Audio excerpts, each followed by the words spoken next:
explains it. What Black Panther saw was an incursion, and what she did is she prevented the destruction of their Earth. And that the way this works, which you may or may not know about during your travels, and Doctor Strange 2 and whatnot, is that an incursion is when another Earth appears in the sky of a Earth. And from the time that second Earth appears, you have 8 hours to either destroy it or be destroyed. Because what happens is that if both those Earths collide with each other, both universes are completely and totally wiped out. But if you destroy one of the Earths, then the universes pass right through each other. And what's cool here is Black Swan explains some of the strategies that other realities have used to save themselves from the multiversal collapse. For instance, some superheroes on other Earths have actually evacuated as many people as they could from their planet and then destroyed their Earth. It's considered a cowardly thing, but some have done it and it preserved their universe anyway. Other times, superheroes just fought the good fight and they ultimately perished and there was nothing they could do. But once all this is explained to Reed Richards, he basically explains it to the rest of the Illuminati. And the question they have is like, what do we do here? And the real solution is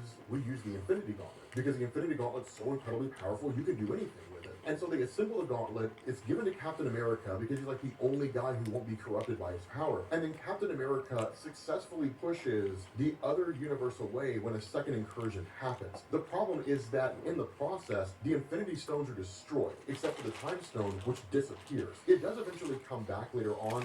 We may or may not talk about it in this video because it's not overly important, but it is kind of cool. It deals with Kang the Conqueror and all that kind of stuff. But the important thing is that because the Infinity Gauntlet could not stop the incursions, it was like writer Jonathan Hickman telling us right off the bat, the multiverse is going to end. The most powerful object in the universe could not stop an incursion. It's only a matter of time before the superheroes and all of the universe, and even the multiverse, gets completely wiped out. And so in this first part with incursions and Avengers World, all the incursion stuff is covered in New Avengers. Avengers World is just the Avengers comic. They're not overly important, but they're kind of important at the same time because they introduce some plot threads. But the idea here is that at some point, Iron Man went to Captain America and said, like, the Avengers are basically just a team based out of New York. We need to think bigger. And so Avengers World is basically the formation or the coming together of all these different superheroes across the world that are brought in under the mantle of Avengers. You do get the introduction of guys like Ex Nihilo and Abyss and things like that. Their whole thing doesn't really get explained super well until you get to Infinity, which is what we'll talk about right now. So Infinity was the second part of this whole multiversal collapse. And this introduced something called the Builders. That Marvel has had various